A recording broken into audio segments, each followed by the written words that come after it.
సేవకులందరికీ వందనాలు తెలియజేస్తున్నాను. అలాగే కూడుకు నడిపిస్తున్న ప్రియులు సతీష్ అన్న కూడా వందనాలు తెలియజేస్తున్నాను. తెస్సలోనికైలకు రాసిన మొదటి పత్రికలో నుంచి 4వ అధ్యాయంలో మనము 13 నుంచి 18 వచనాలు గత వారం మనం ధ్యానం చేశాం. 16వ వచనం చూడండి. ఆర్భాటముతోను ప్రధాన దూత శబ్దముతోను దేవుని బోరతోను పరలోకము నుండి ప్రభువు దిగి వచ్చును. క్రీస్తునందుండి మృతులైన వారు మొదట లేదు. ఆ మీదట సజీవులమై నిల్చుండి మనము వారితో కూడా ఏకముగా ప్రభువుని ఎదుర్కొనుటకు ఆకాశ మండలమునకు మేఘముల మీద కొనుకోబడదు. కాగా మనము సదాకాలం ప్రభుతో కూడా ఉందము. కాబట్టి ఈ మాటల చేత ఒకరినొకడు ఆదరించుకుంది.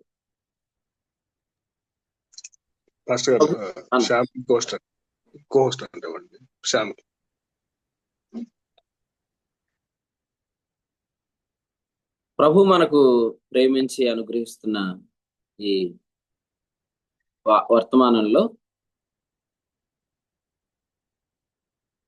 మనము 13వ వచనంలో చదువుతున్నాము. సహోదరులు ఇతరులు అనే మాట చూస్తున్నాం. అంటే విశ్వాసులమైన మనలను ఆయన లోకములో నుండి పిలిచాడు అనే సత్యాన్ని మనం ఈ దినాల్లో ధ్యానం చేస్తున్నాం. 5వ అధ్యాయం మొదటి వచనంలో కూడా సహోదరులారా అని సంబోధించి 3వ వచనంలో లోకులు అని మనల్ని లోకములో నుండి ప్రత్యేకించిన వారుగా పిలువబడిన వారుగా ఇక్కడ మనం చూస్తున్నాం. ఈ పత్రికలో మొదటి అధ్యాయం మొదటి వచనంలో కూడా తండ్రి అయిన దేవుని యందు ప్రభు అయిన యేసుక్రీస్తునందు ఉన్నది తెస్సలోనికైల సంఘము అనే మాట మనం చూస్తున్నాం. కాబట్టి సంఘము అనగా దేవుని యందు యేసుక్రీస్తునందు ఉన్న సంఘము అనే మాట మనం గమనిస్తున్నాం. ఇదే మాట యోధవ రాసిన పత్రికలో మొదటి అధ్యాయం మొదటి వచనంలో తండ్రి అయిన దేవుని యందు ప్రేమించబడి యేసుక్రీస్తునందు భద్రం చేయబడిన సంఘం అని అక్కడ కూడా రాయబడి. ఇలాగూ సంఘం యొక్క నిర్వచనాన్ని మనం గమనిస్తున్నాం. మనల్ని ఆయన పిలిచాడు. 4వ అధ్యాయము 16వ వచనంలో ఆయన మనలను పిలుస్తాడు. చూడండి, ఆయన మనలను పిలుస్తాడు అనేది మనం ఎల్లప్పుడూ నిరీక్షణ కలిగి ఉండాల్సిన అంశం. ప్రకటన గ్రంథం 4వ అధ్యాయం మొదటి వచనం ఒకసారి చదువుదాం. చూడండి, ప్రకటన గ్రంథం 4వ అధ్యాయం మొదటి వచనం. ఈ సంగతులు జరిగిన తరువాత నేను చూడగా అదిగో పరలోకమందు ఒక తలుపు తెరవబడి ఉండెను. మరియు నేను మొదట వినిన స్వరము బూరధ్వని వలె నాతో మాట్లాడగా వింటిని. ఆ మాట్లాడిన వాడు ఇక్కడికి ఎక్కిరమ్ము, ఇక మీదట జరగవలసిన వాటిని నీకు కనపరుచుదనను. సో ఇదే బూరధ్వని వలె వినబడే స్వరం.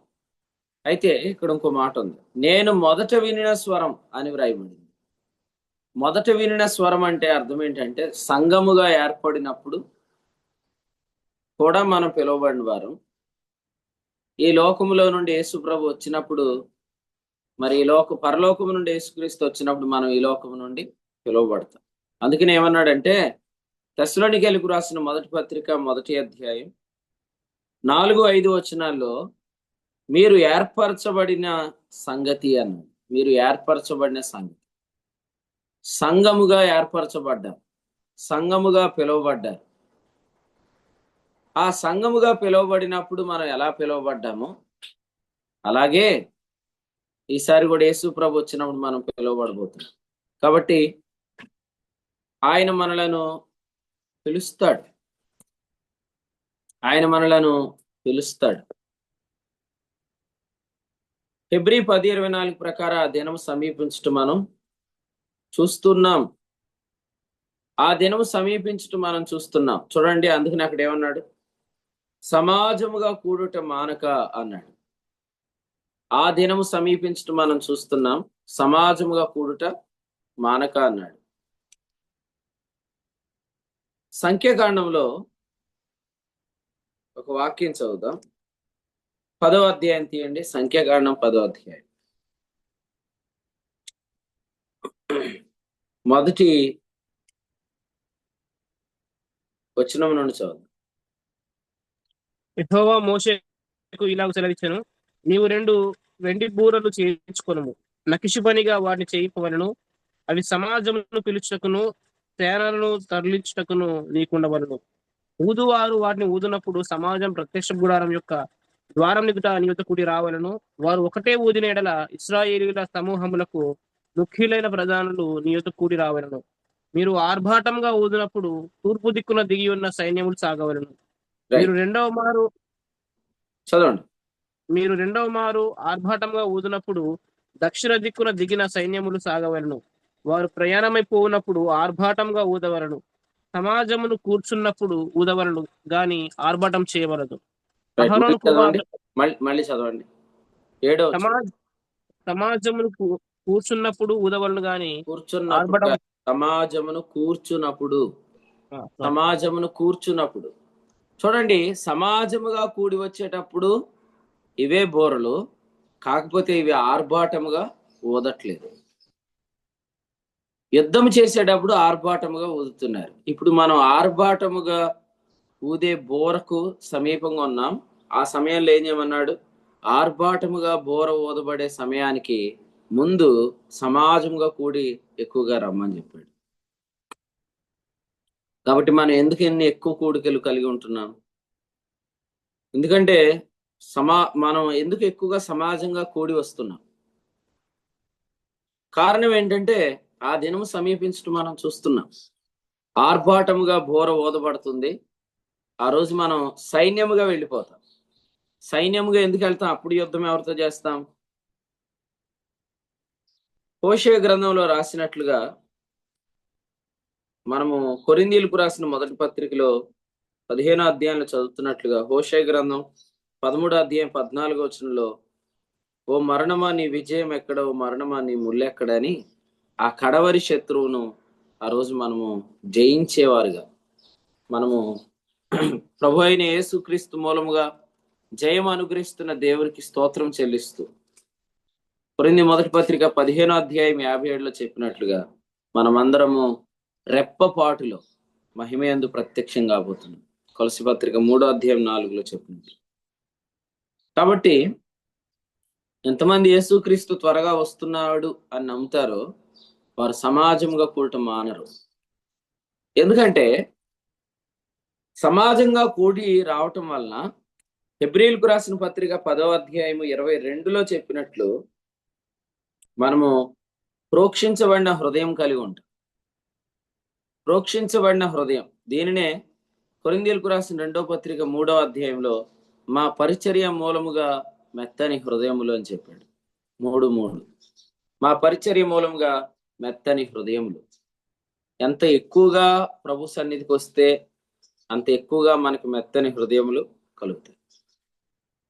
ఎంత ఎక్కువగా మనకి మెత్తని హృదయములు కలిగితే అంత ఎక్కువగా మనము ఆయన యొక్క స్వరం వినగలుగుతాం. మనము మొదటి నుండి వినేది ఆయన స్వరమే కావచ్చు, కానీ మొదట్లో ఆయన మాట్లాడిన స్వరం ఇంకా మనం వినట్లేదు. ఆదికాండములో చల్లపోటున యెహోవా సంచరించినప్పుడు ఏదైనా వనంలో ఆదాము హవ్వలతో మాట్లాడిన స్వరం మరలా మనం వినాలి. అదే ప్రకటన గ్రంథం 3:14లో చెప్పిన 3:20లో చెప్పిన స్వరం, ఎవడైనను నా స్వరము విని అని చెప్పాడు. ఆ స్వరం మనం వినాలి. ఆ స్వరం చాలా ప్రత్యేకమైంది. ఎందుకంటే అప్పటికి వారు మంచి చెడుల తెలివినిచ్చి వృక్షఫలం తినలేదు. కాబట్టి వారి యొక్క మనస్సాక్షి తిమోతి యొక్క మనస్సాక్షి కంటే నిర్మలమైంది. తిమోతి మనస్సాక్షి ఎలా ఉంది? మొదటి అధ్యాయం 18వ వచనం తిమోతి పత్రికలో, ప్రవచనముల చొప్పున పోరాడే మనస్సాక్షి కలిగి ఉన్నాడు. అనగా రోమపత్రిక 8:9 ప్రకారం శరీరమందులేమో ఆత్మీయందు ఉన్నామనే మనస్సాక్షి కలిగి ఉన్నాడు. అంతకంటే ఇంకా ఎక్కువైన మనస్సాక్షి, అంతకంటే ఇంకా ఎక్కువైన మెత్తని హృదయం.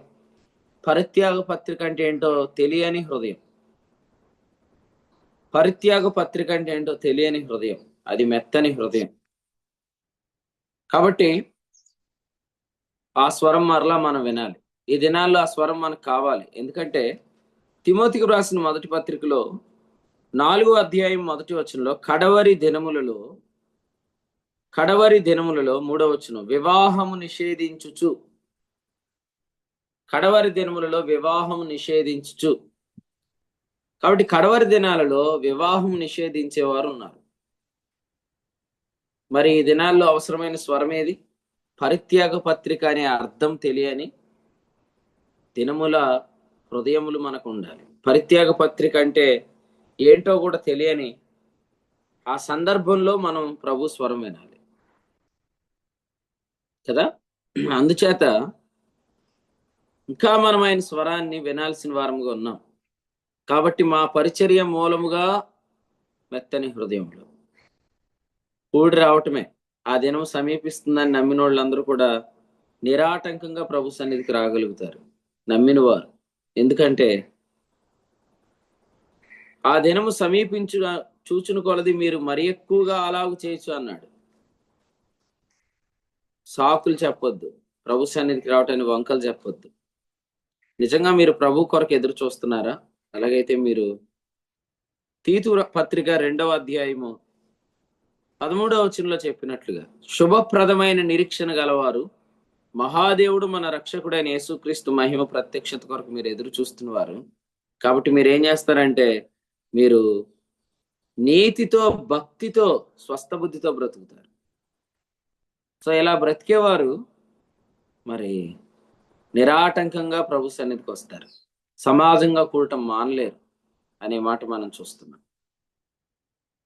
అంచేత ఏదో పైకి యేసుప్రభు త్వరగా వస్తున్నాడు అని చెప్పి మన ప్రవర్తన భిన్నంగా ఉండకూడదు. నిజంగా యేసుక్రీస్తు వస్తున్నాడు అని చెప్పేవాడు ఎలా ఉంటాడో అలా ఉండాలి. యేసుప్రభు త్వరగా వస్తున్నాడు అంటే ఆ 2 వెండి బోరలు ఆర్భాటంగా ఊదాలి. ఆ 2 వెండి బోరలు ఆర్భాటంగా ఊదాలి అంటే ఆ ఆర్భాటము చేసే సమయానికి ముందు సమాజముగా మనల్ని కూర్చాలి.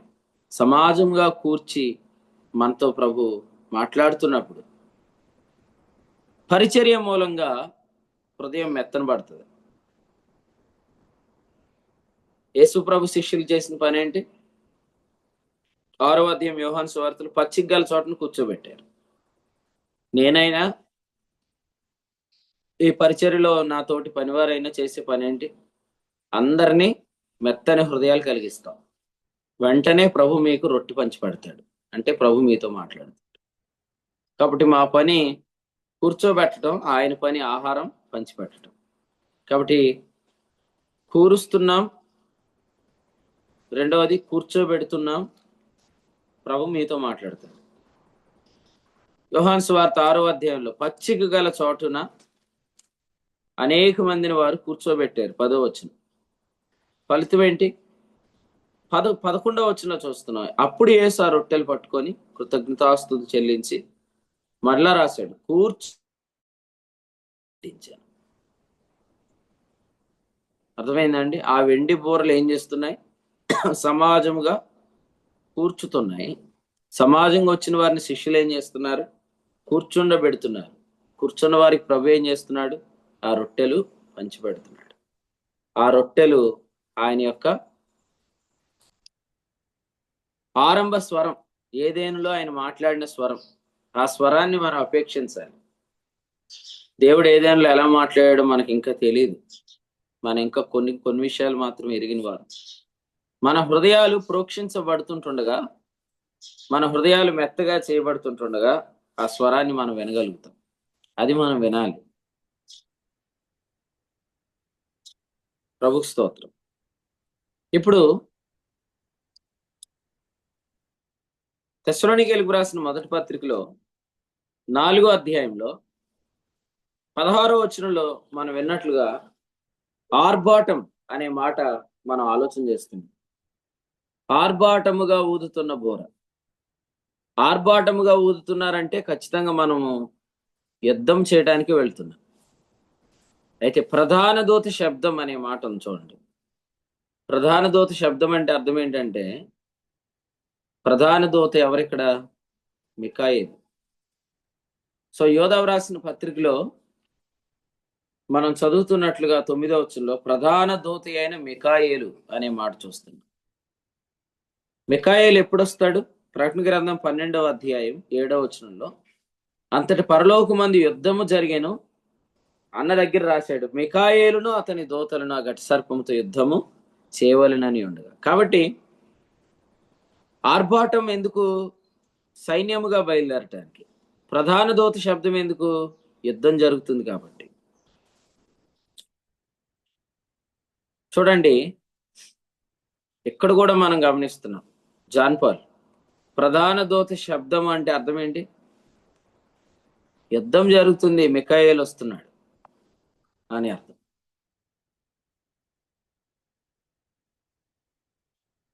రైట్. మీరు ఎవరైనా నిద్రతో పోరాటం చేస్తున్నారా? నిద్రతో యుద్ధం చేసేవాళ్ళు చేతులెత్తి స్తోత్రం చెప్పండి. అబ్బే, అసలు ఎవరికి నిద్ర రావట్లేదు. స్తోత్రం. ఇప్పుడు చెప్పండి, మికాయేలు ఎవరు? ప్రధాన దూత కదా. ప్రధాన దూత ఎప్పుడు వస్తాడు? యుద్ధం జరిగించినప్పుడే వస్తాడు, లేదా యుద్ధం జరుగుతుంది కాబట్టే వస్తున్నాడు. యేసు ప్రభు గెత్సెమనే వనంలో, గెత్సెమనే తోటలో ఆయన ఏం చెప్పారు? నేను వేడుకుంటే 12 సేనా వ్యూహముల కంటే ఎక్కువైన దూతలనైనా పంపడా అని యేసు ప్రభు చెప్పిన మాట ఒకసారి జ్ఞాపకం చేసుకోండి. మత్తయి సువార్తలో 26వ అధ్యాయం 53లో ఈ సమయమున నేను నా తండ్రిని వేడుకొనలేనని, వేడుకొనిన ఎడలైన 12 సేనా వ్యూహముల కంటే ఎక్కువ మంది దూతలను ఇప్పుడే నాకు పంపడని నీవు అనుకొనుచున్నావు. కాబట్టి అక్కడ మన ప్రభు దేవదూతల పరిచర్యను ఆయన మన కొరకు విడిచిపెట్టాడు. మనకి ఇప్పుడు దేవదూతల పరిచర్యను కలిగించాడు. ఆయన చెప్పాడు కదా, నా దేవ నా దేవ నీవేళ నన్ను విడనాడితివి. నా దేవా అన్నాడంటే నా తండ్రి అనలేదు కదా. 22వ కీర్తన మొదటి వచనంలో నా తండ్రి అనలేదు. దేవదూతలు ఎవరికి పరిచారకులు? హెబ్రీ 1:14 కుమారులకు. కానీ ఆయన అక్కడ దేవా అన్నాడు. ఈరోజు మనం తండ్రి అని పిలిచే కృపనిచ్చాడు. ఆయన దేవా అన్నాడు ఎందుకంటే ఆయన మీద మన అపరాధములు మోపబడ్డాయి, ఆయన మన కొరకు పాపముగా చేయబడ్డాడు. కొరింథీ 2వ పత్రిక 5వ అధ్యాయం 19-21 వచనాల్లో. ఈరోజు మనం క్రీస్తునందు దేవుని నీతిగా చేయబడ్డాం. కొరింథీ 2వ పత్రిక 5:21. కాబట్టి ఇప్పుడు మనకు తండ్రి తండ్రి తండ్రి అని పిలిచే ఆత్మనిచ్చాడు. గలతీ 4:6. అందువల్ల దేవదూతలు మనకి ఏం చేస్తున్నారు? పరిచర్య చేస్తున్నారు. మరలా నేను జ్ఞాపకం చేస్తున్నాను, దేవుని స్వరం వినబడని మనస్సాక్షి గల వారికి దేవదూతలు పరిచర్య చేయరు. దేవుని స్వరం వినబడని మనస్సాక్షి గలవారికి దేవదూతలు పరిచర్య చేయరు. దైవస్వరం వినబడని మనస్సాక్షిని ఎందుకు కలిగి ఉన్నాము? అది మీకు గది ప్రశ్న. దైవస్వరం వినబడని మనస్సాక్షి కలిగి ఉండేవారికి ప్రశ్న. సమాజంగా కూడి రాలేకపోతున్నారు. హృదయాలను ప్రోక్షించబడిన హృదయాలుగా, మెత్తని హృదయాలుగా కలిగి ఉండలేకపోతున్నవారు, వారికి ఆయన స్వరం వినపడదు. ఆయన స్వరం వినబడకపోతే దేవుని యొక్క దూతల పరిచర్య వారికి ఉండదు. మనం ఆయన స్వరం వినాలి. ఇప్పుడు చూడండి, ఒక ప్రమాదం జరగబోతుంది అని అన్నప్పుడు మనము ఆయన స్వరము ద్వారా మనం తెలుసుకున్నప్పుడే దేవుని యొక్క దూతలు వెంటనే మనం పిలవగలుగుతాం. కొరింథీయులకు రాసిన మొదటి పత్రిక 13వ అధ్యాయంలో దేవదూతల భాషలు అనే మాట అక్కడ రాశాడు. దేవదూతల భాషలు. దేవదూతలని మనం పిలవాలి, దేవదూతలకు మనం ఆజ్ఞాపించాలి. 91వ కీర్తనలో చెప్పినట్లుగా దూతలకు ఆజ్ఞాపించుట అనే మాట, అనే అనుభవం అక్కడ ఉంది. మరి మనం వారిని ఎలా పిలవగలుగుతాం? మనకే ఆయన స్వరం వినపడకపోతే, ఈ దినాలలో ఉండే సూచనలు మనమే గమనించుకోలేకపోతే మనం దేవదూతలను పిలవలేం. యేసుక్రీస్తు వచ్చినప్పుడు మాత్రమే దేవదూతల పరిచర్య కాదు, యేసు ప్రభు వచ్చేంత వరకు దేవదూతల పరిచర్యను మనం ఎక్స్పీరియన్స్ చేయాలి. ఒక ప్రమాదం జరుగుతుంది అని అంటే దాన్ని సెన్స్ చేయలేని మత్తులో మరి ఉన్నవారు కూడా చాలా మంది ఉన్నారు. అలా ఉంటే చాలా ప్రమాదం. ఎందుకంటే రాత్రి మనం విన్నట్లుగా తెస్సలోనికైలకు రాసిన మొదటి పత్రిక 5లో అది లోకులు ఉండే అనుభవం అన్నమాట. వారికి నాశనం ఎలా వస్తుంది అన్నాడు? ఆకస్మికముగా నాశనం వారి మీదకి వస్తుంది అన్నాడు. 5వ అధ్యాయం 3 అంటే ఏమన్నాడు? సహోదరులరా, ఆ దినము దొంగవలె మీ మీదకి వచ్చేటకు మీరు చీకట్లో ఉన్నవారు కారన్నాడు. ఎందుకు మనం చీకట్లో లేని చెప్పండి? తెస్సలోనికైలకు రాసిన మొదటి పత్రిక 5:4 ప్రకారం మనం ఎందుకు చీకట్లో లేం? ఎందుకంటే మనం చీకట్లో నుండి ఆశ్చర్యకరమైన తన వెలుగులోనికి మనం పిలువబడ్డాం కాబట్టి. పేతురు రాసిన మొదటి పత్రిక 2:9. మరి ఇప్పుడు చెప్పండి, మనము చీకటిలో నుండి ఆశ్చర్యకరమైన వెలుగులోనికి పిలువబడ్డాం కదా, మరి అటువంటి మనము మత్తుగా ఉంటే ఎలాగా? మెలకుగా ఉండకపోతే ఎలాగా? ఈ దినముల సూచనలు మనము మత్తయి సువార్త 16లో చెప్పినట్లు గ్రహించలేకపోతే ఎలాగా?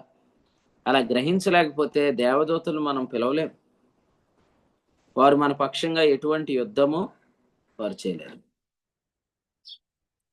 ప్రధాన దూత శబ్దం చాలా అవసరం. ఎంతమందికి కావాలి ప్రధాన దూత శబ్దం? ప్రధాన దూత శబ్దం కావాలంటే ముందేం కావాలి? ఆర్భాటం తీసేయండి ఇప్పుడు. ఎందుకంటే ప్రస్తుతం ఆర్భాటముగా ఉండదు, కానీ ఏముంటది? సమాజంగా కూర్చడానికి ఆర్భాటం చేయకుండా బోర్ ఉంటుంది. సో ప్రతిరోజు ఆయన స్వరం మనకు అర్థం అవ్వాలి, దేవదూతలు మనకు సహకరించాలి. ఆయన స్వరం మనకు అర్థం అవ్వాలి, ప్రధాన దూత మన పక్షంగా యుద్ధం చేయాలి. ఆర్భాటముతో ప్రభు వచ్చిన రోజు ఏం జరగబోతుందో అదే సీక్వెన్స్ ఇప్పుడు కూడా జరుగుతుంది. యేసుక్రీస్తు వచ్చినప్పుడు ఏది జరిగిద్దో అది ఇప్పుడు కూడా జరిగింది. యేసుప్రభు వచ్చినప్పుడు ఏం జరిగింది? మొదట ఆర్భాటముతో బోర, 2 ప్రధాన దూత శబ్దం అన్నాడు. సేమ్ అలాగే మన జీవితాల్లో కూడా ఇది జరుగుతుంది, ప్రస్తుతం కూడా జరగాలి. ఆయన స్వరం మనకు వినపడాలి, ఆయన దూతలు మన పక్షంగా యుద్ధము చేయాలి. ఆయన దూతలు మన పక్షంగా యుద్ధం చేస్తున్నారు అనుకోండి, మనకి ఎలా ఉంటది?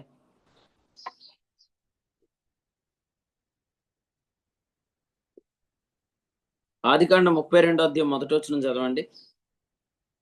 ఆదికాండం 32వ అధ్యాయం మొదటి వచనం. యాకోబు తన త్రోవను వెళ్ళుచుండగా దేవదూతలు అతన్ని ఎదుర్కొనిరి. యాకోబు వారిని చూచి ఇది దేవుని సేన అని చెప్పి ఆ చోటికి మహనయీము అని పేరు పెట్టెను. రైట్. సో ఈ వచనంలో ఒక క్లియర్ ఇన్ఫర్మేషన్ దేవుడు ఇస్తున్నాడు. అదేంటంటే ఆయన చెప్పాడు కదా, ఆదికాండం 28వ అధ్యాయంలో ఏం చెప్పాడు? 20-21 వచనాల్లో దేవుడు తోడై ఉండుట అనే మాట ఇక్కడ ఉంది. ఆదికాండం 28వ అధ్యాయంలో తిరిగి తండ్రి ఇంటికి వచ్చినప్పుడు దేవుడు తోడుగా ఉండటం లేదా తిరిగి రావటమే దేవుని యొక్క తోడుకు మూలం. ఎల్లప్పుడూ మామగారి ఇంటికాడే ఉండిపోతే దేవుని తోడు ఉండదు. ఇక ఆయన ఉద్దేశం మామగారి ఇంట్లో ఉండిపోవటం కాదు, మరలా యాకోబు తిరిగి రావాలి. ఎందుకంటే యాకోబు దర్శనం ఏది? బేతేలు. బేతేలు ఎక్కడ లేదు? బేతేలు పద్దనరాములో లేదు. కాబట్టి ఆయన తిరిగి రావాలి, తిరిగి వస్తాడు అనే ఉద్దేశంతో దేవుడు ఆయనకు తోడుగా ఉన్నాడు. ఇప్పుడు దేవుడు తోడుగా ఉన్నాడు అంటానికి 32వ అధ్యాయం మొదటి వచనం అర్థం. మనకు దేవుడు తోడుగున్నాడని ఎప్పుడు అర్థమైద్ది అందరికీ? మన పక్షంగా ఆయన యుద్ధం చేస్తున్నప్పుడు అర్థమైపోయింది. మన పక్షంగా యుద్ధం దేవుడు ఎలా చేస్తాడు? ప్రధాన దూత అయిన మిఖాయేలు మరియు అతని దూతలు అనే మాట చూస్తున్నాం. ఒకసారి మీరు నిర్గమకాండం కూడా చూడండి. ఒకసారి అందరూ నిర్గమకాండం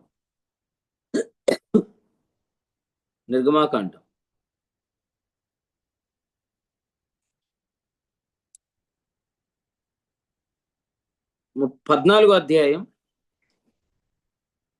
25 చదవండి. 14-25. వారి రథచక్రములు ఊడిపడినట్లు చేయగా వారు బహు కష్టపడి తోలుచుండిరి.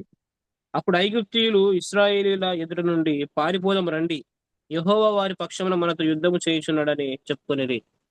రైట్. యెహోవా వారి పక్షమున మనతో యుద్ధం చేస్తున్నాడు. మన శత్రువులకు అర్థమైపోయింది మన పక్షంగా దేవుడు యుద్ధం చేస్తున్నాడు అని. ఎందుకంటే ఆయన మనకు తోడుగా ఉన్నాడు. ఆయన మనకు తోడుగా ఉన్నాడు కాబట్టి మహనీయం 2 సేనలు దేవదూతలు మన పక్షంగా యుద్ధం చేస్తారు. అందుచేత అర్థం అవ్వాలి, దేవుడు మనకు తోడుగా ఉన్నాడని మన శత్రువుకు అర్థం అవ్వాలి. దేవుడు మనకు తోడుగా ఉన్నాడని మనకు అర్థం అవ్వాలి. దేవదూతలు యుద్ధం చేస్తున్న అనుభవాన్ని మనం ఎక్స్పీరియన్స్ చేయాలి. కాబట్టి ఇక్కడ 2 విషయాలు చూడండి. ఆర్భాటంతో, ప్రధాన దూత శబ్దంతో. నేడు ఆర్భాటం అంటే దేవుని స్వరం, ప్రధాన దూత శబ్దం అంటే దేవదూతలు మన పక్షంగా చేసే యుద్ధం అన్నమాట. ఆ స్వరం మనం వింటేనే మన పక్షంగా యుద్ధం జరుగుతుంది. ఈ దినాల్లో మనం వినాల్సిన స్వరం మనం వింటున్నామా? ఆ స్వరము వినేటంతగా మన హృదయంలో మెత్తగా చేయబడుతున్నాయా? ఎందుకంటే ఇదే తెస్సలోనికీయులకు రాసిన మొదటి పత్రికలో ఈ వచనం చెప్పకముందు 4వ అధ్యాయం 13లో ఏమన్నాడు? సహోదరులారా, నిరీక్షణ లేని ఇతరుల వలె మీరు దుఃఖపడకుండు నిమిత్తం అన్నాడు. ఇంతకీ దుఃఖం ఏంటి ఇక్కడ? చనిపోయిన వారిని గురించి తెలియకపోవటం. చచ్చిపోయిన వారిని గురించి తెలియకపోతే ఏం రాస్తారు? ఫ్లెక్సీల మీద ఆత్మశాంతి అని రాస్తారు. మొన్న ఆదివారం ఓ సేవకుడు చనిపోయాడు. చనిపోతే ఒక ఆయన ఏం రాశాడంటే, ఆ సేవకునికి ఆత్మశాంతి కలగాలని రాశాడు. ఆయన నాకు మంచి సేవకుడు, మా ఆత్మీయ తండ్రి, నాకు బాగా వాక్యం చెప్పాడు, నన్ను ఆత్మీయతలో వర్ధిల్లింపు చేశాడు, ఆయన ఆత్మకు శాంతి కలిగించాలని రాశాడు. ఇప్పుడు ఆత్మకు శాంతి కలిగించాలని రాశాడంటేనే ఎంత ఆత్మలో వర్ధిల్లింపు చేసి ఉంటాడు సేవకుడు. అంటే విశ్వాసులకు కూడా ఆత్మశాంతి అనే పదం అలవాటు అయిపోయింది. అంటే ఇప్పుడు మనం చేసే కర్మలో ఏవైతే 11వ రోజు, మొదటి రోజు, 10వ రోజు, వీటిలో మనము ఏం గమనిస్తున్నామంటే ప్రజలకి నిరీక్షణ లేదు. వారి మనస్సాక్షికి సంపూర్ణ సిద్ధిగా, వారి యొక్క ఆత్మలకు దేవుడు సంపూర్ణ సిద్ధి కలిగించాడు అని వీరు నమ్మట్లేదు. అందుకని వీరి మనస్సాక్షికి పాపజ్ఞప్తుంది. కల్మషంతో వస్తున్న మనస్సాక్షి దుఃఖం. దుఃఖం అనే దాని పేరేంటంటే చచ్చిపోయినోడి గురించి రోజు ఏడుస్తున్నారని కాదు. చనిపోయినోడు ఏమైపోయాడో అంటే అర్థం ఏంటి? ఏమైపోయాడో అంటే అర్థం ఏంటి? అటు వెళ్ళాడా, ఇటు వెళ్ళాడా? ఎటు వెళ్ళాడు. నేనేం చేస్తే ఇటు వెళ్తాడో అటు వెళ్తాడని. మనం ఏం చేసినా ఇటుగా అటు ఏమి వెళ్ళడం. యెషయా గ్రంథం 32:17 ఏం చెప్తుంది? నీతి సమాధానం కలుగుజేయను అని చెప్తుంది. ఆ నీతి ఏ నీతి అని చెప్తుంది? రోమాపత్రిక 5:1. అది యేసుక్రీస్తునందలి విశ్వాసం మూలంగా కలుగు నీతి. విశ్వాసం మూలంగా కలుగు నీతి అంటే ధర్మశాస్త్ర సంబంధ క్రియలు లేవు అంటే కర్మ లేకుండా కలిగే నీతి. తీతుపత్రిక 3:6. మరి కర్మ లేకుండా కలిగే నీతి అంటే ఆ వ్యక్తి కర్మే లేదన్నప్పుడు ఆ వ్యక్తి చనిపోయినాక మనం కర్మ చేయటం ఏంటి కదా? అందుకనే ఎక్కడో చనిపోయిన వారి ఆత్మల విషయంలో మనము శాంతి చేసే వారముగా ఉన్నట్లయితే మరి అటువంటి వారికి దేవుని స్వరం ఏం వినపడదు. మన సహవాసం అలాగే ఉందా చెప్పండి? మనం కూడా ఆదరణ కూడికి పెట్టారే అనుకోండి, మనం కూడా నిలబడి చాలా మంచి పోరాటం పోరాడాడు, పరుగు కడముట్టించాడు, ఆయన ఆత్మకు శాంతి కలగాలంటే ఏం చేయాలి? నేను అన్నాను అనుకోండి, మీరు వచ్చి నా దవడ మీద కొట్టాలి. ఎందుకు కొట్టాలంటే, ఏమండి మంచి పోరాటం అన్నారు, పరుగు అన్నారు, ఇవన్నీ చేసినోడికి ఆత్మశాంతి కలిగాక చేస్తాడా, అయ్యాక అవుతుందా అని అడగాలి మీరు. కాబట్టి ఈరోజు అటువంటి సంఘాలు ఉన్నాయి, అటువంటి సేవకులు ఉన్నారు. మీరు ఎక్కడా కూడా చనిపోయిన వాళ్ళకి ఇలాంటి పదాలు పెడుతున్నారంటే మీ మనస్సాక్షిలో ఇంకేదో కల్మషం ఉందని అర్థం. మరి ఆ కల్మషం ఉంటే ప్రాబ్లం ఏంటి? You are not able to listen his voice. ఆయన యొక్క స్వరాన్ని మీరు వినలేరండి. మెత్తని హృదయాలు ఉన్న వారికి ఆయన స్వరం వినపడుతుంది. పరిచర్య యొక్క ఉద్దేశం ఏంటి? మా పరిచర్య మూలముగా మీకు మెత్తని హృదయాలు అందించబడాలి. అది దేవుని స్వరం వింటది. అప్పుడు దూతల యొక్క మన పక్షంగా వాళ్ళు చేసే యుద్ధము మనం చూస్తాం కదా. సంవత్సరికం చేయొచ్చా, దినం చేయొచ్చా అని అంటే ఏం చేయకూడదు, అవన్నీ లేవు అసలు మనకి. మరి ప్రభువుని ఎరగనోళ్ళు, అప్పుడప్పుడే విశ్వాసంలో బలహీనలైన వారు ఉన్నారు. వారి నిమిత్తం మనం వాళ్ళ ఆదరణ కూడికి పెట్టినప్పుడు మనం ఏదో వాళ్ళని మెప్పించడం కోసం ఆత్మశాంతి, ఖచ్చితంగా ఆయన ఆత్మ శాంతించింది ఇప్పుడు, అట్లాంటి పనికిమాలిన మాటలు మాట్లాడకుండా మనము అప్పుడు వాడికి వాక్యాన్ని చెప్పాలి, సత్యం చెప్పాలి. అక్కడ తినొచ్చా తినకూడదా అని అడిగే వాళ్ళకి నేనేం చెప్తున్నానంటే, వాస్తవంగా అలాంటి మనస్సాక్షి నీకు లేదు కాబట్టి తినమని చెప్పాడు. ఎవరైనా వచ్చి నీతో అలాంటి మనస్సాక్షితో మాట్లాడినప్పుడు వారి నిమిత్తం తినొద్దని చెప్పాడు. అది విగ్రహాలయం గురించి చెప్పాడు. ఈ సందర్భాల్లో ఒకటి మనం గమనించాలి, ఈరోజు చాలా మందికి సువార్త తెలియదు కాబట్టి మనము వారి కొరకు మన మనస్సాక్షి ఎలాగో అపవిత్రంగా ఎంచుకునే అవకాశం లేదు కాబట్టి వారి కొరకు మనము వారిని సంతోష పెట్టాలి. కానీ దేవుని స్తోత్రం, అటువంటి మనస్సాక్షి ఉంటే మాత్రం వాడి జోలికి వెళ్ళొద్దు. ఏదంటే వీళ్ళందరూ కర్మ చేశారండి, పూజ చేశారండి, వీళ్ళందరూ ఈ ఆత్మకు శాంతి కలగాలని ఏదేదో చేశారండి, చేసి ఇదిగో భోజనాలు వండారండి అని నువ్వు ఇవన్నీ చెప్పి మళ్ళీ తినొద్దే. అవన్నీ చెప్తే తినొద్దు. ఎందుకంటే అమాయక యుగం అనేది ఒకటి ఉందిగా, మనస్సాక్షికి మంచి చెడులు తెలివినిచ్చి వృక్షఫలం తినకముందు. అలాంటి అమాయకులకి ఇలాంటి విషయాలు నేర్పేస్తున్నారు, మనకి అన్ని చెప్పేస్తున్నారు. అట్లాంటివి చెప్తా ఉంటే ఏం జరిగిద్ది అంటే ఇంక తినటం మానేయటమే మంచిది. లేదు అటువంటి మనస్సాక్షి నీకు లేకపోతే తినటమే మంచిది. ఏదేమైనా రాంగ్ కాన్షియస్నెస్ తో మనం తింటే ఖచ్చితంగా మనం దురాత్మలతో పాలువారం అవుతాం. కొరింథీయులకు రాసిన మొదటి పత్రికలో 10వ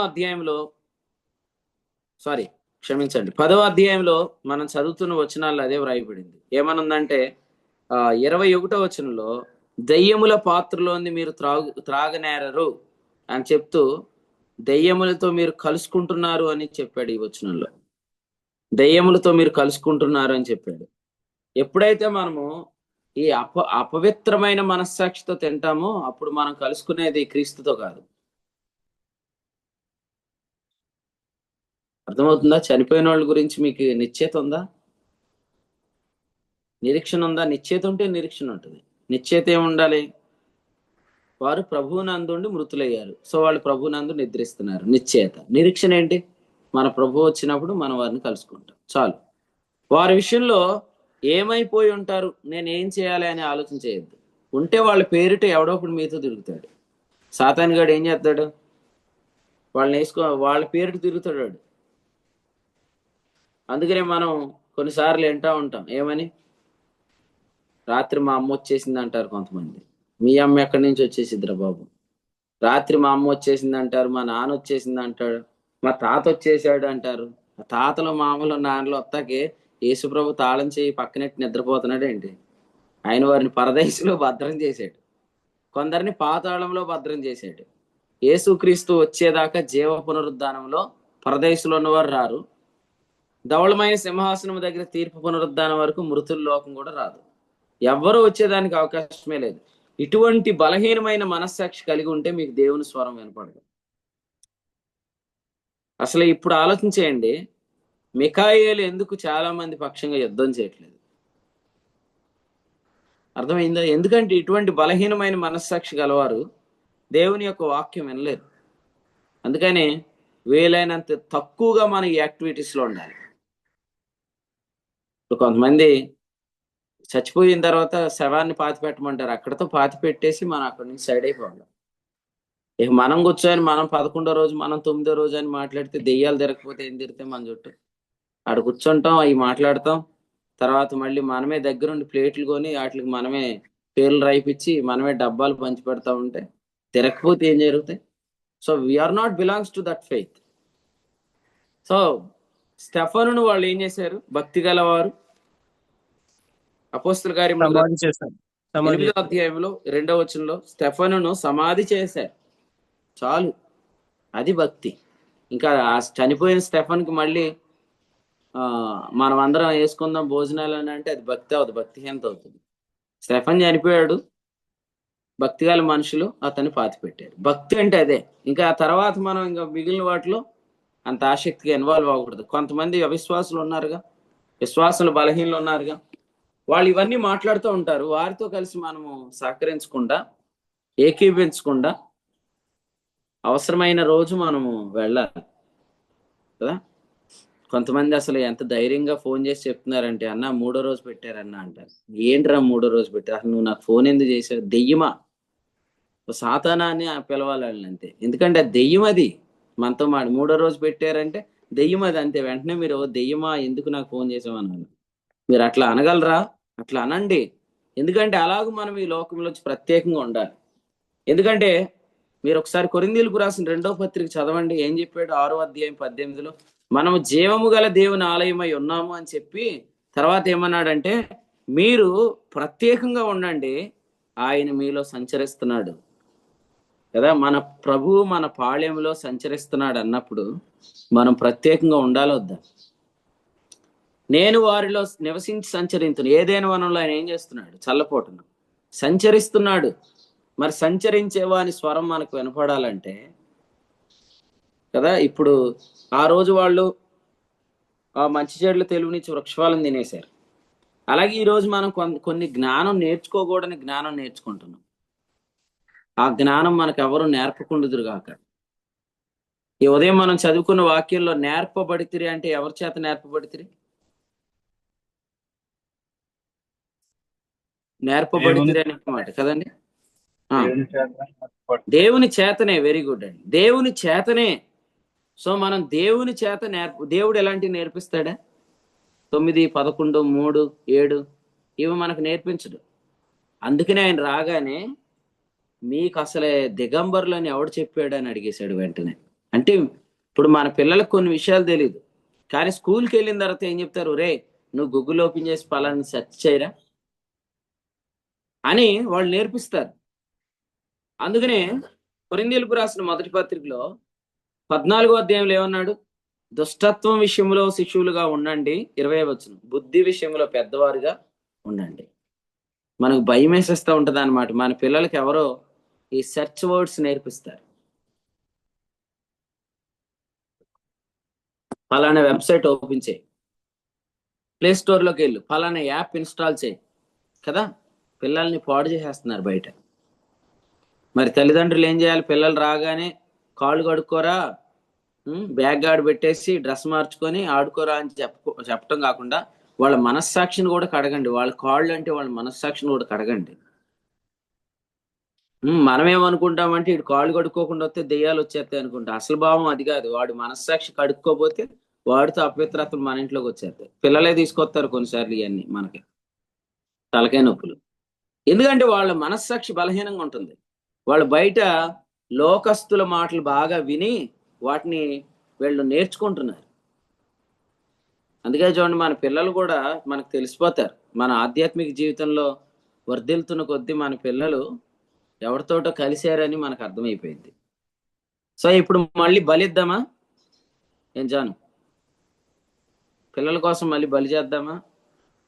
ఇంకొక బలి లేదు పిల్లలకి, ఇంకొక బలి లేదు. ఇంకొక బలి చేసి యోగులాగా మీరు తయారవకండి. ఇంకొక బలి లేదు. ఆ ఒక్క బలిలో నుండే మీరు సరిచేయండి. అదే వారికి మంచి మనస్సాక్షిని ఇస్తుంది, అపాయాల నుండి వారిని తప్పిస్తుంది. కాబట్టి సంచరిస్తున్నాడు ప్రభు. దయచేసి వినాలి మీరందరూ. సంచరిస్తున్నాడు. మీరు ప్రత్యేకంగా ఉన్నారా? ప్రత్యేకంగా ఉండాలని ప్రేమతో తెలియజేస్తుంది. ఎవరైనా రావాలండి మీరు లేకపోతే కుదరదండి అని అంటే, అయ్యి బాబోయ్ నేను లేకపోతే కుదరదన్నారని వెళ్ళిపోతున్నారు. మీరు ఎక్కడికి పిలుస్తున్నారు? ఎందుకు పిలుస్తున్నారు? యేసుప్రభు పిలిచిన రోజు కూడా వాళ్ళు పిలుస్తారు, వెళ్ళిపోతారా? మీరు వెళ్ళగలరా?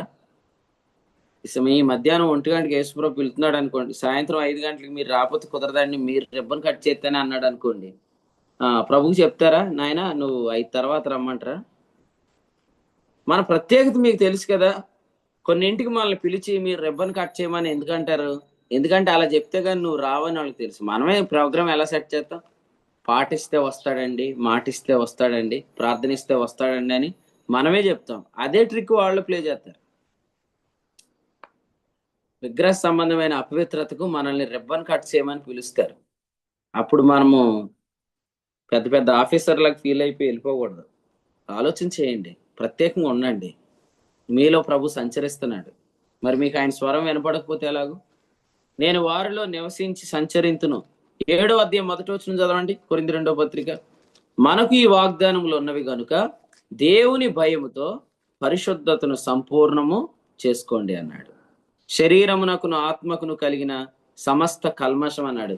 ఇక్కడ ఆత్మ కల్మషం కలగటం అంటే మళ్ళీ విశ్వాస పాపి అవటం అని కాదు, కానీ రాంగ్ బిలీఫ్ అన్నమాట, తప్పుడు నమ్మకాలు.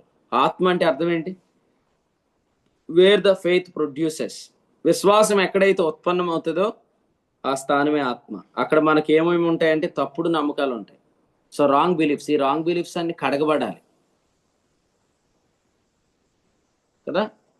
ఎవరో చెప్తారు, నీకు ఇంకా ఎందుకు పెళ్ళి అవ్వట్లేదు, నీకు ఇంకా ఉద్యోగం ఎందుకు రావట్లేదు, మీ ఆత్మకి, మీ అమ్మ ఆత్మకి, మీ నాన్న ఆత్మకి, మీ తమ్ముడు ఆత్మకి నువ్వు చేయాల్సింది ఏదో ఇంకా ఉండిపోయింది, అతని ఆత్మ ఘోషిస్తుంది, ఇవన్నీ చెప్తారు. వాటిని కడిగేసుకోండి అని చెప్తున్నాడు. ఆ ఆత్మలో వారు కలిగిస్తున్న ఈ తప్పుడు నమ్మకాలను మీరు భయంతో కడుక్కోండి. ఎందుకంటే సంచరించే వాని స్వరం వినపడకపోతే ఎలాగో. లూకాసు వార్త 18వ అధ్యాయం ఆఖరి వచనం ప్రకారం ఆయన ఆ త్రోవ గుండా వెళ్ళినప్పుడు ఆ స్వరం వాడికి వినపడింది. వాడు వెంటనే ప్రభువుని పిలిచాడు. లేకపోతే ప్రభు మరలా దారి గుండా రాడు. ఎందుకంటే అది ఆయన లాస్ట్ జర్నీ. ఆయన ఎరుకో నుండి యెరూషలేంకి వెళ్ళిపోతున్నాడు. యెరూషలేం గవిని వెలుపుట ఆయన శిలువ మరణం పొందబోతున్నాడు. ఈ దినాల్లో ప్రభు మన ప్రాంతాలకు వస్తున్నాడు. ఈ దినాల్లో ప్రభు మన దగ్గరకు వస్తున్నాడు. కానీ మనం ఆయన స్వరాన్ని గుర్తించలేని వారమైతే మనమే అడుగుతారు, ఎప్పుడొచ్చా ప్రభు, మాకు తెలియకుండా మా ఊరు అంటారు. మీకు తెలియకుండా మీ ఊరేం రాలేదు, మీకు తెలియకుండా ఉండునట్లు మీరే చేసుకున్నారు. లూకాసు వార్తలో ఏం చెప్పాడు ప్రభు? యెరూషలేం పట్టణానికి వచ్చి, ఈయన దినమందైన సమాధాన సంబంధమైన సంగతులను వినడం మేలు, తెలుసుకొని నీడల నీకెంతో మేలు. 42వ వచనం, కానీ ఇప్పుడు అవి నీ కన్నులకు మరుగు చేయబడ్డాయి. మీరు చూడండి, నాకు చాలా అంటే ఈ మాట నేను ఎలా గుర్తుపెట్టుకున్నాను అనమాట. లూకాసు వార్త 19వ అధ్యాయము 48వ వచనం, 1948 కదా. ఈ అధ్యాయంలో ఎన్ని వచనాలు ఉన్నాయి? 48వ వచనం. 1948 అంటే ఇశ్రాయేలీలో ఒక దేశంగా ఏర్పడిన సంవత్సరం. అసలు యెషయా గ్రంథం, ఇర్మియా గ్రంథంలో ఏముంది? ఒక దినాన్ని ఒక దేశం పుట్టగలదా అని ఉంది. అది 1948 మే 14 అనుకుంటా, మే 14 అనుకుంటున్నాను. సో వారికి స్వాతంత్రం వచ్చింది, ఇశ్రాయేల్ ఒక దేశంగా ఏర్పడ్డారు. ఈ చిన్న పారాగ్రాఫ్ లో చెప్పినవి అన్ని నెరవేరిపోయినాయి. మీరు చూడండి, ఆయన ఏం చెప్పాడు? 43వ వచనం, ప్రభువు నిన్ను దర్శించిన కాలం నీకు తెలియలేదు గనుక నీ శత్రువులు నీ చుట్టూ గట్టుకట్టి ముట్టడి వేసి అన్ని ప్రక్కలు నిన్ను అరికట్టి నీలోనున్న నీ పిల్లలతో కూడా నిన్ను నేల కలుపుతారు. నీలో రాతి మీద రాయి నిలిచి ఉండని అని దినములు వచ్చును మనం చూసారా. అది క్రీస్తు శకం 70 సంవత్సరంలో జరిగింది. ఇప్పుడు మన పార్టిసిపెంట్స్ నెంబర్ కూడా ఈ రోజు 70 ఉంది ఇప్పుడు. ఎందుకంటే 4 జాగ్రత్తగా వెళ్ళారు ప్రార్థన చేయడానికి, మొదటి జాయిన్ అయిన వాళ్ళు. కాబట్టి ఇప్పుడు 70. సో క్రీస్తు శకం 70 గుర్తుపెట్టుకోండి. క్రీస్తు శకం 70వ సంవత్సరంలో జరిగిందన్నమాట ఈ మాట. నెక్స్ట్ ఏం జరిగింది? సుమారు 1900 సంవత్సరాలు, ఇది ఇంకొక ఆయన వచ్చాడు, 1900 సంవత్సరాలు ఇశ్రాయేలీలు చెదిరిపోయారు. ఇప్పుడు మరలా 1948వ సంవత్సరంలో ఇశ్రాయేలీలు ఏర్పడ్డారు. అది అంజూరపు చెట్టు చిగురించటం కదా. అహరోన్ అన్న, మీరు ఏ సంవత్సరంలో పుట్టారు చెప్పండి, గుర్తుంటే చెప్పండి. అన్న 70. 1970. ఈ 1948 బ్యాచ్ కొంతమంది ఉన్నారు మనతో లేరా.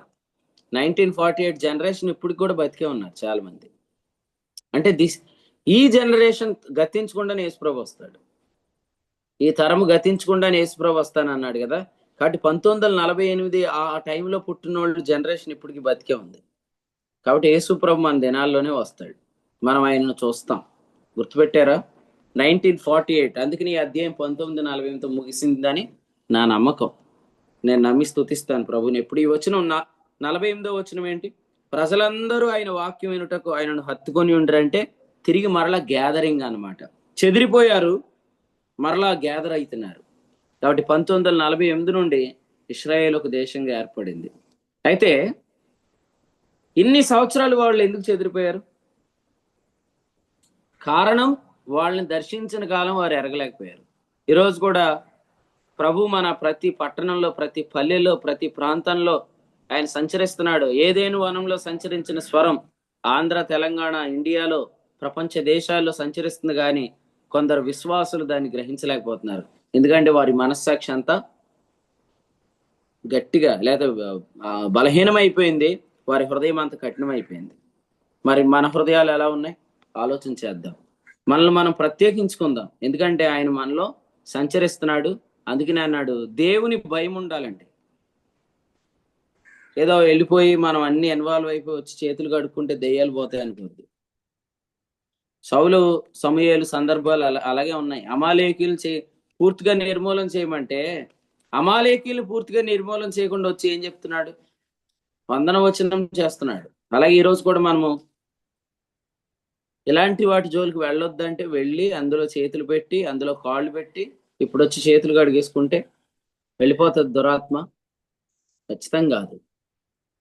కాబట్టి మీ అందరికీ దేవుడు తన జ్ఞానం దయచేయను గాక.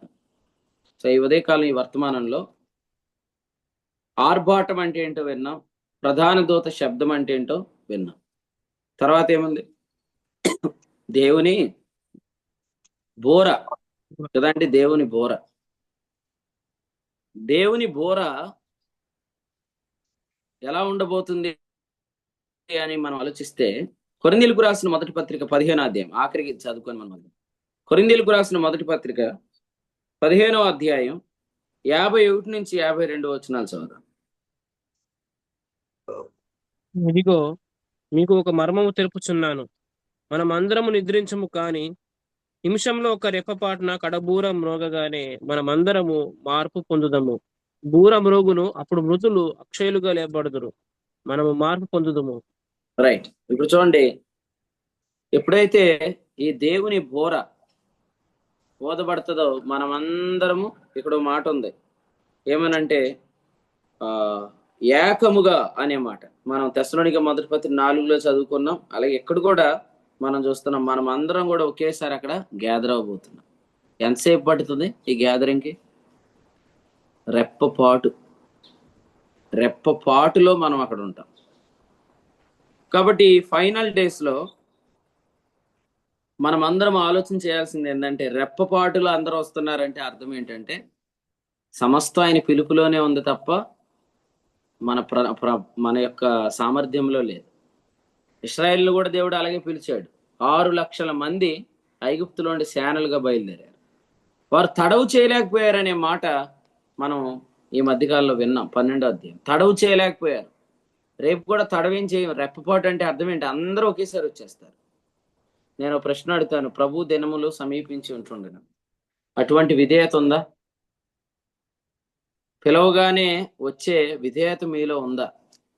అంత విధేయత మీరు కలిగి ఉండాలి. ఆ విధేయత కొరకు ప్రార్థన చేయండి. ఎందుకంటే మనం అందరం ఎందుకు ఏర్పరచబడ్డామన్నాడు పేతురు గారు? పేతురు రాసిన మొదటి పత్రిక 1వ అధ్యాయం 2వ వచనంలో అన్నాడు, యేసుక్రీస్తు రక్తము వలన ప్రోక్షించబడుటకును, దానికి ముందు అన్నాడు విధేయులగుటకును ఏర్పరచబడ్డాం. విధేయతను నేర్చుకోవాలి. ఆరంభ దినాల్లో మన విధేయతకు, యేసుక్రీస్తు దినాల్లో మన విధేయతకు చాలా తేడా ఉండాలి. నేను ఒకని రమ్మంటే వచ్చును, ఒకని పొమ్మంటే పోవును, ఈ పని చేయమంటే చేయనని శతాధిపతి యేసుప్రభుతో చెప్పలేదా? మరి మనము రమ్మంటే రావట్లేదు, పొమ్మంటే పోవట్లేదు, ఈ పని చేయమంటే చేయట్లేదు అంటే అంత విధేయత మనకు రాలేదు ఇంకా. కానీ ఆ రోజు ప్రభు పిలిచినప్పుడు మనం అందరం రెప్పపాటులో వెళ్ళిపోతాం. రెప్పపాటులో వెళ్ళిపోయే వారిగా మిమ్మల్ని మీరు ఊహించుకోండి, నిరీక్షించండి, నమ్మండి, ఎంచుకోండి. అప్పుడు ఇప్పుడు కూడా మీరు అలాగే చేరి వస్తారు. 10 ఫోన్ కాల్ చేస్తే గానీ ఎత్తనోళ్ళు అందరూ యేసుప్రభు వచ్చినప్పుడు 10 సార్లు పిలుస్తాడా? లాజరు వస్తున్నావేరా, ఎక్కడి వరకు వచ్చావురా? ప్రభువా ఇదిగో బయలుదేరాను ఆయన. లాజరు బయలుదేరావేరా, ఇదిగో ప్రభు వచ్చేస్తున్నాను ఆయన అని అంటారు. ఆ రోజు లాజరు రమ్మనగానే రెప్పపాట్లు వెళ్ళిపోతాం అంతే. మరి అలాంటప్పుడు ఈ రోజు ఎందుకు అన్ని ఫోన్ కాల్స్ చేస్తే గాని ప్రార్థనకి రారు కొంతమంది. అన్ని సార్లు చెప్తే గాని అన్న నిజమే కదా ఈరోజు మీటింగ్ ఉందా, మర్చిపోయినా అన్న అంటారు. అంటే ఏంటి అంటే, ప్రభు వస్తున్నాడని ఇంకా నీకు నమ్మకం లేదా? నీ హృదయం అంత కఠినంగా ఉందా? ఆలోచన చేద్దాం. ఆఖరి మాట ప్రకటన గ్రంథం 22వ అధ్యాయంలో 17వ వచనం, దేవుని బోర అంటే ఏంటో మనం ఇక్కడ చూస్తున్నాం. ఆత్మీయ పెండ్లి కుమార్తెయు రమ్ము అని చెప్పుచున్నారు, వినువాడును రమ్ము అని చెప్పవలెను, దప్పిగొన్న వారిని రానిమ్ము, హెచ్చయించు వారిని జీవజలము ఉచితముగా పుచ్చుకొనిమ్ము. కాబట్టి ప్రభు సమీపంగా ఉండే దినాలలో మనం ఎక్కువగా వినే పదం ఏంటంటే రండి, రండి, రండి. కాబట్టి రండి అనే మాట ఎంత అద్భుతమైన మాట కదా. నిన్న మన మీటింగ్ జరిగింది కదా, నిన్న దేవుని సేవకులు ఫోన్ చేశారు. ఆయన చెప్తున్నాడు, మీరు చాలా మంది వచ్చారు, టీమ్ గా చాలా బాగుందండి అని చెప్తున్నాడు. ఎందుకంటే మన ప్రియులు మీటింగ్ కి ఎక్కడి నుంచి వచ్చారు? పెద్దాపురం నుంచి బండ్లు వేసుకొని వచ్చారు మన అన్నోళ్ళు. యానం నుండి కారు వేసుకొని వచ్చారు మన సేవకులు. అంటే ఈ దినాల్లో మనము రండి అనే శబ్దాన్ని వింటున్నాం కదా, అందుకనే మనం కూడి వస్తున్నాం. ఇదివరకు వస్తున్నారా, వస్తారా అని. ఈరోజు వస్తారా కాదు, వస్తున్నారా కాదు. బోర్ అంటే అర్థం ఏంటి? రండి కదా. రండి రండి యేసుని యొద్దకు రమ్మనుచున్నాడు. రండి ఉత్సాహించి పాడేదము. రండి అనే మాట, రమ్ము అనే మాట మనకు వినబడును గాక. సో ఈసారి వస్తున్నారా అనేది ఏం రాదు. అలా ఉంటదా? ఆదిలాబాద్ వాళ్ళు ర్యాప్చర్కి వస్తున్నారా? జగన్నాథపురం వాళ్ళు ర్యాప్చర్కి వస్తున్నారా? రాజమండ్రి వారు ర్యాప్చర్లో ఉంటారా, వస్తారా, కుదిరిద్దా అని ఏమి ఉండదు. రండి అనగానే రెప్పపాట్లు అక్కడ ఉంటాం. మరి మీరు కదా, ఈ రోజు నుంచి రండి రండి రండి అనే శబ్దం మీకు వినపడును గాక. సో ప్రభు మనకు సహాయం చేయను గాక. ఈ 3 విషయాలు ఆలోచన చేద్దాం. ఆర్భాటముతో, ప్రధాన దూత శబ్దంతో, దేవుని బోరతో యేసుక్రీస్తు రాబోతున్నాడు. ఆ దినం సమీపించడం మనం చూచే కొలది మరి ఎక్కువగా అలాగు చేయాలి. అలాగు చేయాలంటే సమాజంగా కూడి రావాలి. అలా కూడి వస్తున్నప్పుడు కూడా ఈ 3 విషయాలు మనకు కనిపిస్తాయి.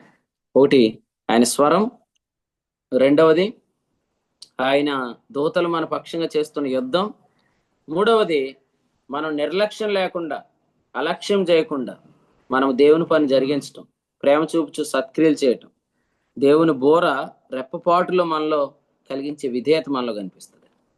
ప్రభు ఈ తలంపులు మన కొరకై దీవించును గాక. ఆమేన్. ఆమేన్.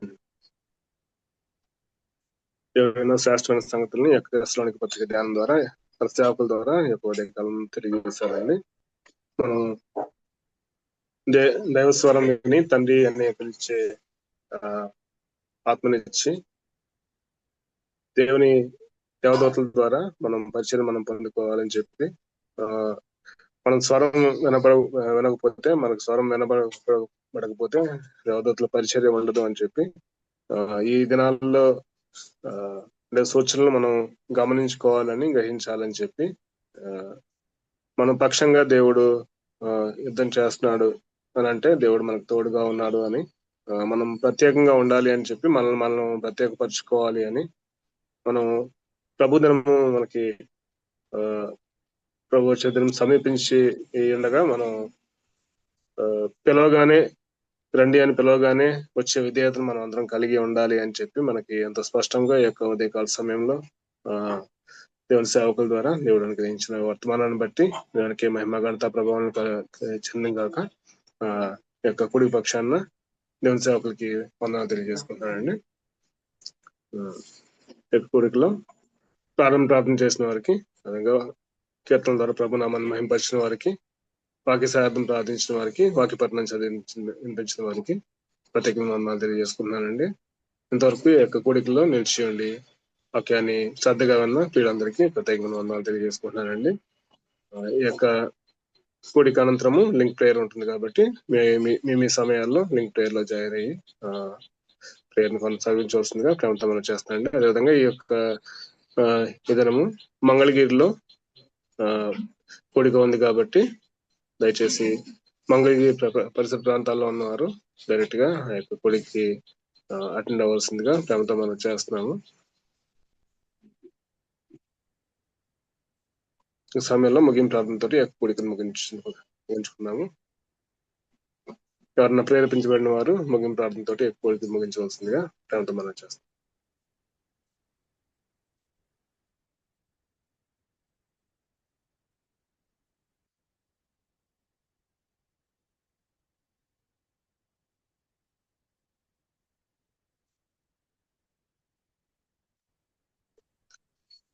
కరీంనగర్ ప్రాంతం నుంచి వచ్చిన బాలశ్రేణ గారు ముగింపు ప్రాంతంతో ఎక్కువ కొడుకు ముగిస్తారు. బాలశ్రేణ ఉన్నారు. వందనాలు. స్తుతికి పాతుడా, స్తోత్రుడా, నమ్మదగిన దేవ, నీతిమంతుడా, మా ప్రభును మా రక్షకుడు విమోచన యేసుక్రీస్తు ప్రభువారు అతి శ్రేష్టమైన నామాన్ని బట్టి కాలం జంపుర్లో టెస్లాను రాసిన 4వ అధ్యాయం 10 నుంచి 13వ వచనానికి రాసు ద్వారా నేను మాట్లాడిన మాటలను బట్టి మీకు స్తోత్రం తెలుస్తున్నా. మా ప్రభా, నేను మీరు మమ్మల్ని పిలుస్తున్నారని, నీ స్వరాన్ని మాకు వినిపిస్తున్నారని మా ప్రభా మేము జ్ఞాపకం చేస్తున్నాము. మా ప్రభా యోహాను సువార్త 6వ అధ్యాయం 11వ వచనంలో మా ప్రభా మీరు కూర్చుండబెట్టి మా ప్రభా ఇతరులను దాస్తూ చెల్లించి ఆయన మా ప్రభా వారికి వడ్డించే విధానాన్ని జ్ఞాపకం చేసుకుంటున్నాం. మా ప్రభా ఆయన మీ స్వరాన్ని మాకు వినిపిస్తున్నారు. యూదా పత్రికలో ప్రధాన దూత అయిన మిఖాయిలు యుద్ధమునకు వస్తున్నారని మా ప్రభా మిఖాయిల గురించి మీరు మా తండ్రి మీరు మాట్లాడుతున్నారు. విశేషంగా ఏదైనా నీ స్వరాన్ని గురించి మీరు మాట్లాడుకోవచ్చు మా తండ్రి. మా ప్రభా నాయన భూమి మీద ఉన్నప్పుడు మా ప్రభా మా స్వార్థ 26వ అధ్యాయము 53వ వచనం ప్రకారం మీరు వేడుకుంటే నాయన 12 సేనాలు మా ప్రభా తండ్రి ఇవ్వగలరని మా ప్రభా మీరు జ్ఞాపకం చేశారు. కానీ అది మా కొరకు విడిచిపెట్టారు నాయన, దేవదూతల పరిచర్య కొరకు. మా ప్రభా ప్రతిదినము మేము దేవదూతల ద్వారా ఆ పరిచయం అనుభవించాలని మా ప్రభా మీరు మాకు ఇచ్చిన గొప్ప అవకాశాన్ని బట్టి నీకు స్తోత్రం తెలిసిన స్వామి. దినాల్లో నీ దాసు ద్వారా నాయన మీ పిలుపుని గురించి స్వరాన్ని గురించి మా ప్రభా మీరు మాట్లాడుతుంది క్రైస్తున్న స్వామి. తెస్సలోనికీయులకు రాసిన పత్రికలో సహోదరులారా మీరు మాట్లాడుతున్నాం బట్టి అయా మా ప్రభా ఆయన మీ దాసు ద్వారా మా తండ్రి మీరు దుఃఖపడకుండాని మా తండ్రి దుఃఖపడకుండా నిపుతము అని మా తండ్రి మీరు రాయించిన మాటలు జ్ఞాపకం చేస్తున్నాం. కొరింథీయులకు రాసిన పత్రిక 14వ అధ్యాయం 20వ వచనం ప్రకారం బుద్ధి విషయం పెద్దవారై ఉండాలని మా ప్రభా మీరు లేఖనాలను ఇది నాన్న మీరు చూపించారు. నీకు స్తోత్రం తెలిసిన స్వామి. ఆయన శరీరకు ఆత్మకు అంటకుండా సమస్త కల్మషాన్ని ఆయన కొరింథీయులకు రాసిన 2వ పత్రిక 7వ అధ్యాయం 1వ వచనం ప్రకారం మా ప్రభా మీరు మా దాసుతో మీరు మాట్లాడిన మాటను బట్టి స్తోత్రం తెలిసిన ఆయన తెస్సలోనికీయుల పత్రికలో ఆయన మీ మాటల ద్వారా ఆయన ఆదరించబడి బలపరచబడి రాబోయే దినాల్లో మా తండ్రి మా ప్రభా నీ స్వరాన్ని విని ఎత్తబడి ఆ దినానం కొరకు మా ప్రభా వేచి ఉంటున్నాం. మా తండ్రి నీకు స్తోత్రం. ఆయన ప్రభు యేసు రమ్ము అని పిలవటానికి, రండి అని పిలవటానికి, రమ్ము అని పిలవటానికి మమ్మల్ని సమాయత్తం చేస్తుంది ప్రయత్నిస్తున్నాం స్వామి. నేను అక్కడి దినాల్లో మేము ఉంటుండగా ఇటు దినాల్లో మేము మా ప్రభు అనుభవిస్తుండగా మా తండ్రి మా ప్రభు ప్రతిదినము మా తండ్రి నిరీక్ష వాక్యం చేత కట్టబడుతూ మా ప్రభు ఆయన నీ బోర స్వరము వినటానికి మా తండ్రి మమ్మల్ని సమాయత్తం చేస్తుంది ప్రయత్నిస్తున్నాం స్వామి. ఆయన గొప్ప దినం కొరకు ఆయన మేఘం మీద ఎత్తుపడే దినం కొరకు మమ్మల్ని పిలుస్తూ మా తండ్రి మా ప్రభా ఈ విధంగా మేము జీవించడం ద్వారా ఆయన ఇజ్రాయేల్ ప్రజలను కూడా మా ప్రభా మా తండ్రి వారిని అక్కడ వారికి నీ కార్యాల కొరకు మేము మా తండ్రి మా ప్రభా ఆయన సంఘం ద్వారా వారికి తెలియజేస్తున్నందుకు మా ప్రభా ద్వారాలు తెరుస్తున్నాం స్వామి. ఇటువంటి శుభ నిరీక్షణ మాకు ఇచ్చారు ఆయన. నీకు స్తోత్రం తెలుస్తున్నాం. నిరీక్షణ మమ్మల్ని సిగ్గుపరచుదన్నారు. నీకు స్తోత్రం తెలుస్తున్నాం మా ప్రభా. ఇటువంటి నిరీక్షణ లోకంలో ఉన్న వాటి లేదు, కానీ విశేషంగా మమ్మల్ని మా తండ్రి మా నీతి రాజ్యంలో ఉన్న మాకు మా తండ్రి కలిగించారు. మా తండ్రి స్తోత్రం. ఈ సావాసానికి ఆంధ్ర తెలంగాణ ప్రాంతాల్లో ఇది ఆశతో వాడబడుతుంది ప్రయత్నిస్తున్నాం. దినం మంగళగిరిలో జరగబోతున్న కొడుకుని బట్టి నీకు స్థిస్తున్నాం. ఆయన లింక్ ప్రేయర్లు కూడా మీకు జ్ఞాపకం చేసుకోండి ప్రభా.